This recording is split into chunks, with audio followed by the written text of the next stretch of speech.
Bon, il est possible que YouTube explose. Oui, je te le dis, mais bon, on va y aller.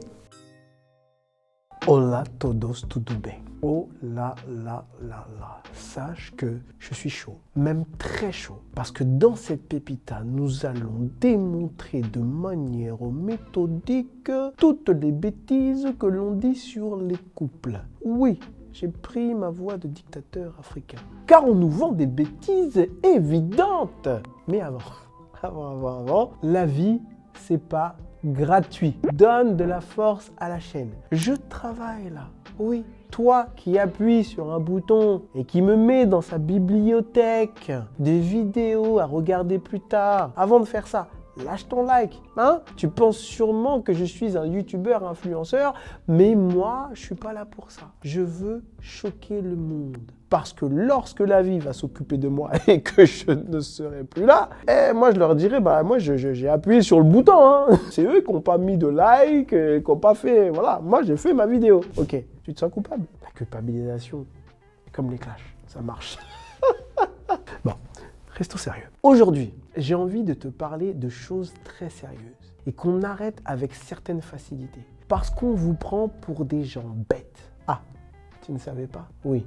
Toi qui me regardes, on te prend pour quelqu'un qui avale tout ce qu'on va lui dire. Il me suffit simplement d'arguments d'autorité. Et tu vas me croire. Si j'ai plus de 100 000 abonnés et que je te raconte n'importe quoi, tu me croiras plus que si j'en ai 300, que ma vidéo n'est pas produite, alors que je suis en train de te dire des choses qui te parlent et en même temps qui te bousculent et qui peuvent changer ta vie. Pourquoi je te dis ça? Parce que souvent, ce que j'entends, lorsqu'il y a un problème de couple, on dit que le problème, c'est l'ego. Oui, j'entends des trucs, mais il ne m'écoute pas. Le problème, c'est qu'il ne pense qu'à lui. Elle ne pense qu'à son petit nombril. Purée de pommes de terre. Soyons un peu sérieux. L'ego, c'est quoi? L'ego veut dire je. Et donc, on est encore en train de dire la même chose à l'autre. En gros, tu es en train de lui dire que le problème, c'est lui. Le problème, c'est ce qu'il est. Et après, vous vous étonnez que cela ne marche pas. Alors,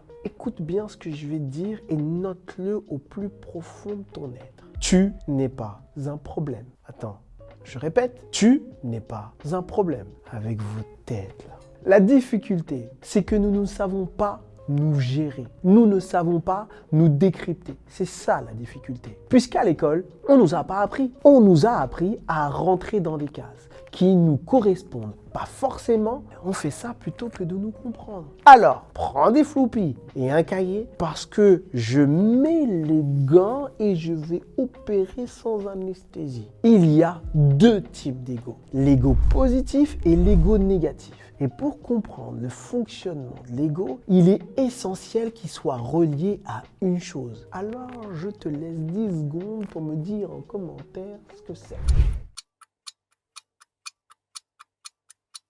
T'as trouvé? Bon. Pour que l'ego soit positif, tu as besoin de te sentir, écoute bien, inférieur. Oui.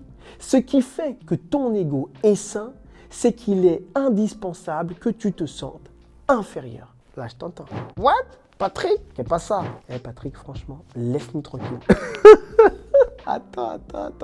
Je t'explique. Lorsque tu vis un sentiment d'infériorité sain, qu'est-ce que tu vas faire? Qu'est-ce que l'être humain, en général, il fait? Eh bien, il se dit des phrases comme « J'aimerais bien être un mec qui assure dans son couple, qui tient la baraque, etc.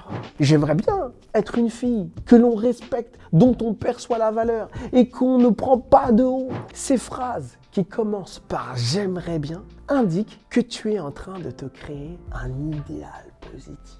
Ton ego a un but à atteindre auquel tu vas te référer à chaque fois que tu doutes dans ton couple. Et puis, tu as l'ego négatif, toujours lui aussi lié à ce sentiment d'infériorité. Mais celui-là, il n'est pas sain. Tu le connais, tu viens de me dire, tu le connais très bien même. Tu ne vois pas qui c'est? Il s'appelle le complexe d'infériorité. Ah, tu vois, tu le connais. Le problème dans le complexe d'infériorité, c'est que ce n'est plus toi et ton idéal qui parlent ensemble. C'est toi, ton idéal et le regard des autres. Ok, je te donne un exemple clair. T'es là, tu veux être avec une fille respectable. Tu taffes. Ton mari, ton chéri, ton doudou, ton gars, ce que tu veux. Avec lui, ça se passe bien. Il kiffe la personne que tu es et l'idéal positif que tu représentes. Et après un jour, autour d'une conversation avec un pote à toi, tu vas raconter une scène anodine de ton couple. Et ton pote va te balancer des phrases qui commencent par « tu devrais ». Tu devrais faire attention quand même. Ok, ça se passe bien. Mais moi, je suis un homme et un gars de son âge qui joue à la play pendant des heures, c'est bizarre quand même. Mais toi, à la base, ça te dérangeait pas du tout. Parce que tu sais que ton mec, c'est sa façon de se détendre après une journée de taf. Un autre exemple, t'as une amie qui te dit « tu devrais faire attention ».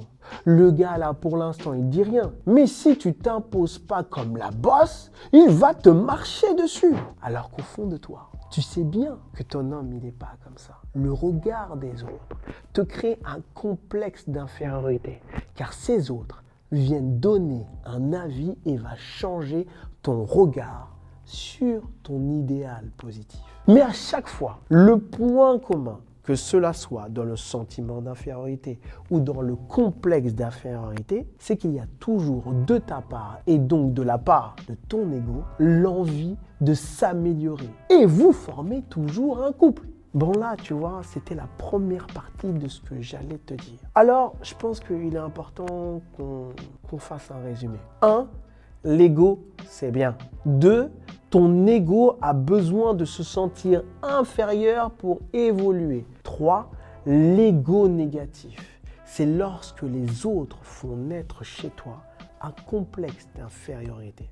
Alors s'il vous plaît, arrêtez de vous maltraiter avec votre ego. Cherchez plutôt à savoir si vous n'êtes pas influencé par les autres. Bon, je sais, tu as cliqué sur cette vidéo et tu vas me dire, donc Patrick, c'est quoi le vrai poison du couple? Parce qu'à la base, moi j'ai cliqué pour ça. Ego, tout ça, c'était pas le truc. Ok, c'est bon, je sais, on finit le suspense. Le vrai poison du couple, tu sais ce que c'est? C'est l'orgueil. Et là, je t'entends, t'es déjà en mode sérieux?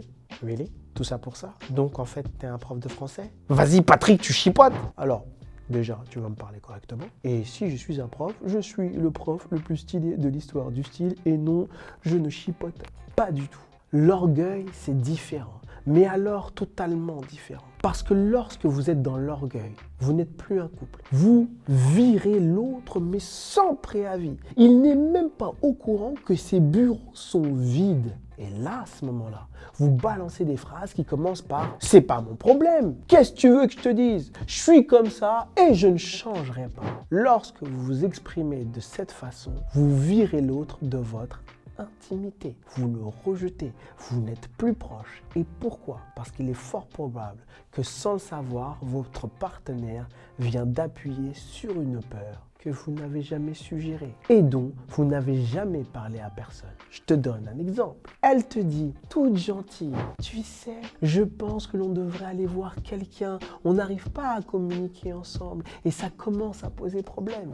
Mais ça, il le sait déjà. C'est quelque chose qu'il a mis sous le tapis depuis longtemps. Pourquoi? Parce qu'il ne se sent pas en mesure de réussir ce défi et il a peur que vous découvriez cette faiblesse. Son ego est en danger de mort et il le remplace par l'arme de destruction massive qui est l'orgueil. Et il te dit, c'est pas mon problème, qu'est-ce que tu veux que je te dise? Je suis comme ça et je ne changerai pas. Tu vois, c'est très important de faire la différence entre l'orgueil et l'ego. Pourquoi? Parce que l'ego, cela voudrait dire que c'est nous le problème, alors que l'orgueil, c'est notre partenaire qui est effrayé. Faire cette différence te permet de moins te taper dessus et en même temps de ne pas nourrir la colère ou la peur de ton partenaire et d'avoir le choix de faire ce qui est bon pour toi. Donc si un jour tu te sens inférieur et que tu te demandes si c'est de l'ego ou de l'orgueil et que tu veux avoir un repère, lis bien. Bon, t'as vu, c'était cool. T'avais capté ça? Pas du tout. Tu vois que non. Tu vois qu'ici, je te balance des pépitas incroyables. Alors donne de la force. Like, commente, partage, vole. Fais attention à toi. Ciao.